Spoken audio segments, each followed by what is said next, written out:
विश्व सनातन महापीठ की स्थापना 4 चरणों में होनी है। ये कैटलॉग 3 माह पहले 4 माह पहले छपा था। इसमें प्रत्येक कार्यक्रम के अगले 4 साल के कार्यक्रमों की तिथि नियत है। 21 नवंबर को आज हुआ, 21 नवंबर को अगले साल होगा, फिर 22 फरवरी 2029 को होगा। ये कमिटमेंट हमारा अपने आप से है, इस संस्था का अपने आप से है। संस्था में बहुत सारे अच्छे डॉक्टर गौतम पटेल जैसे, पीछे बैठे हमारे अमित शाह जी जैसे कई उद्योगपति लोग जुड़े हुए हैं। तो ये सब चीज़ निश्चल मन से, साफ सुथरी नियत से सनातन की भविष्य के संरक्षण के लिए बिल्कुल बनकर रहेगी, अपने नियत स्थान पर रहेगी। अगले साल के 21 नवंबर को उद्घाटन कार्यक्रम में हम आप फिर से उपस्थित रहेंगे।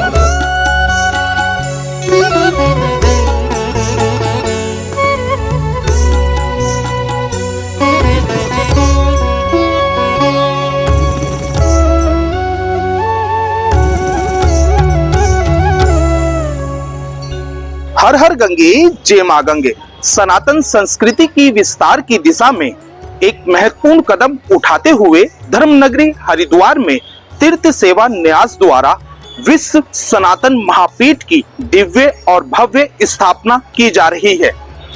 विश्व सनातन महापीठ को विश्व स्तरीय आध्यात्मिक, सांस्कृतिक और शैक्षिक रूप में विकसित किया जाएगा। विश्व सनातन महापीठ में मुख्य होगा सनातन संसद।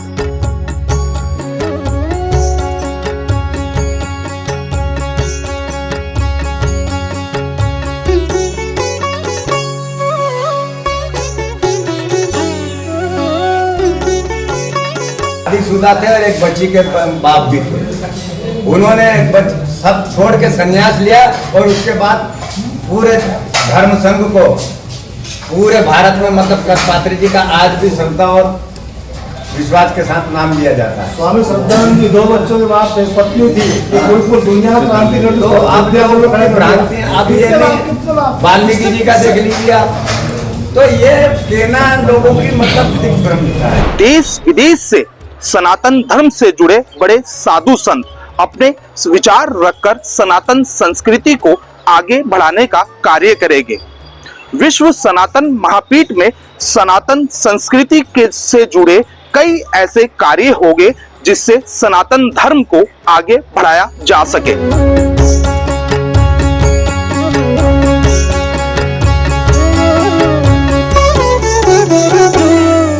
आश्रम में क्या होगा, वहाँ स्कूल बनेगा, क्या बनेगा, उनका मतलब केवल इतना है 21 तारीख को लोग दिग्भ्रमित हो, अतिथि इसमें ना आए और हमें उस बात से कोई फर्क पहले से पता नहीं पड़ रहा। कोई आए चाहे कोई ना आए, ये शिला पूजन भी होगा, ये उद्घोषणा भी होगी, ये विश्व सनातन महापीठ बनकर तैयार है। विश्व सनातन महापीठ 100 एकड़ भूमि पर लगभग 100 करोड़ की अनुमानित लागत से स्थापित किया जाएगा। विश्व सनातन महापीठ का शिलान्यास कार्यक्रम उत्तरी हरिद्वार में स्थित अमेरिकन आश्रम में संपन्न होगा। विश्व सनातन महापीठ के शिलान्यास कार्यक्रम में देश विदेश से बड़ी संख्या में साधु संत और कथावाचक भी शामिल होंगे।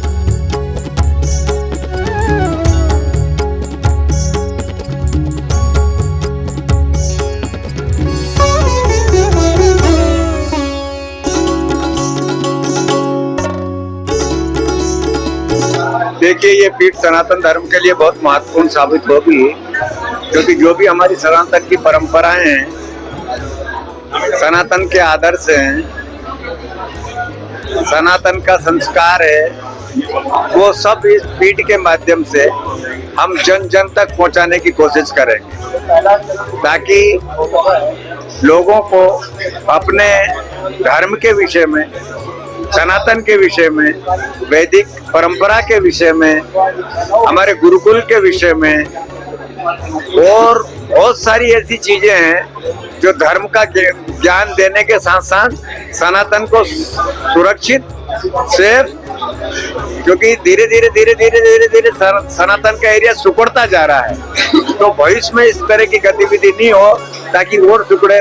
तो संस्कार केंद्र है, हमारे बच्चों में संस्कार नहीं मिल पा रहे हैं, तो वो भी, तो ऐसी बहुत सारे प्रकल्प सनातन के माध्यम से, सनातन पीठ के माध्यम से हम समाज को देने के लिए ये प्रयास कर रहे हैं, कोशिश कर रहे हैं और चाहते हैं कि इसको जन जन तक इनके आदर्शों को, इनके उद्देश्यों को हर नागरिक तक पहुंचाया जाए, हर समाज तक पहुंचाया जाए, हर समाज को इसका दिया जाए और सही ज्ञान बताया जाए। आजकल स्थिति ये हो गई कि सनातनी की टांग खींच रहा है, एक दूसरे को ऊंचा नीचा दिखाने की बात कर रहा है। तो इसीलिए हम संसद भवन का निर्माण कर रहे हैं, सनातन संसद भवन, ताकि उसमें सब लोग बैठ के, हर पंथ, हर संप्रदाय के सब लोग बैठ के विचार विमर्श करें और जो निचोड़ है, जिस तरह से समुद्र मंथन किया था 14 रत्न निकले थे, उसी तरह से इस सनातन संसद के माध्यम से ऐसा निचोड़ हो, ऐसा रस निकले, ऐसा काम निकले, जिस तरह से 14 रत्न निकले थे। हम चाहते हैं कि ऐसे 24 रत्न निकले जो सनातन की परंपरा को सुदृढ़ बनाए, सनातन की परंपरा को ऐतिहासिक बनाए, सनातन के प्रचार प्रसार को फैलाएं। ये हमारा उद्देश्य है। विश्व सनातन महापीठ की उद्घोषणा एवं शिला पूजन का कार्यक्रम 21 नवंबर को प्रातः 8 बजे यज्ञ हवन के साथ शुरू होगा। 9 बजे जो है उसमें ध्वजारोहण, भजन कीर्तन होंगे और ध्वजारोहण होगा। उसके बाद दीप प्रज्वलन होगा। उसके बाद जो है संतों का सम्मान होगा, संतों का उद्बोधन होगा और सभी का भोजन भंडारा होगा। उसके बाद में ये एक महाप्रकल्प जो है ये पूरी दुनिया के सामने प्रस्तुत होगा। विश्व सनातन महापीठ की उद्घोषणा शिला पूजन के कार्यक्रम में देश के प्रमुख प्रसिद्ध संत, महात्मा, महापुरुष, आचार्य, धर्माचार्य, कथावाचक, महामंडलेश्वर, जगतगुरु संघ, बहुत सारे अलग अलग राज्यों से, अलग अलग देशों से आ रहे हैं। ये हरिद्वार की धरा पर एक ऐतिहासिक कार्यक्रम होने जा रहा है, क्योंकि प्रकल्प भी ऐतिहासिक है। वो सनातन संरक्षण के लिए है, सनातन के पुनर्जागरण के लिए है, सनातन के पुनरुत्थान के लिए है। तो इसको लेकर के बहुत उत्साह पूरे देश के अंदर है और अभी और बढ़ेगा। इसमें प्रत्येक जन भागीदार करेगा। कार्यक्रम में बड़ी अपार भीड़, बड़ी संख्या होने जा रही है। हरिद्वार के नागरिक इसमें भागीदारी करने जा रहे हैं। सभी महंत, श्री महंत और जो है हमारे साधु आ रहे हैं। बहुत अच्छा सुंदर भव्य कार्यक्रम होने जा रहा है। जब इस तरह के लक्ष्य होगा, इस तरह का हमारा प्रकल्प होगा, इस तरह की भावना है, इस तरह के जोड़ने की इच्छाएं होगी और निस्वार्थ भाव से होगी। स्वार्थ भाव से होगी तो जहाँ स्वार्थ आएगा तो लक्ष्य भटक जाएगा। निस्वार्थ भाव से होगी तो हम आगे जरूर बढ़ाएंगे।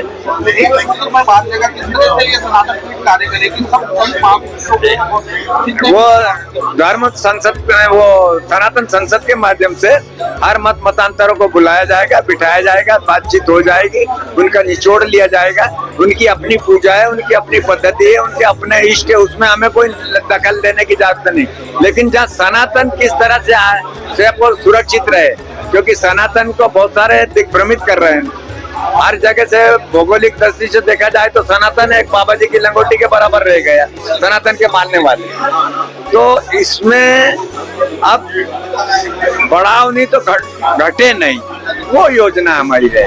यहाँ सनातन धर्म के ये विश्व सनातन महापीठ की उद्घोषणा तो होगी ही होगी। सनातन धर्म का उद्घोष होगा, पुनर्जागरण का उद्घोष होगा और साथ ही साथ यहाँ बहुत महत्वपूर्ण प्रस्ताव भी पारित होंगे। 4 महत्वपूर्ण प्रस्ताव पारित होंगे, जिनमें जनसंख्या नियंत्रण कानून के लिए प्रस्ताव पारित होगा। इसी में जो है राष्ट्रीय शिक्षा नीति के लिए प्रस्ताव पारित होगा और इसी में हमारा जो है गाय माता को राष्ट्रमाता का दर्जा देने का प्रस्ताव पारित होगा।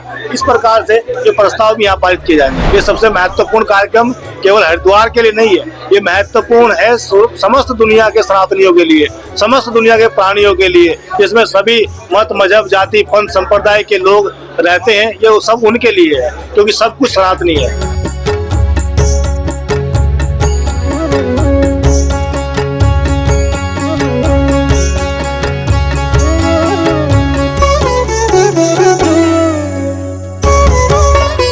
शिलान्यास कार्यक्रम में साधु संतों द्वारा सनातन धर्म से जुड़े कई मुद्दों को लेकर चर्चा होगी और कई प्रस्ताव भी पास किए जाएंगे। इन प्रस्तावों को साधु संतों द्वारा केंद्र सरकार को सौंपा जाएगा। देश के पहले धार्मिक न्यूज चैनल तिलक पत्रिका के लिए हरिद्वार से मैं आशु शर्मा।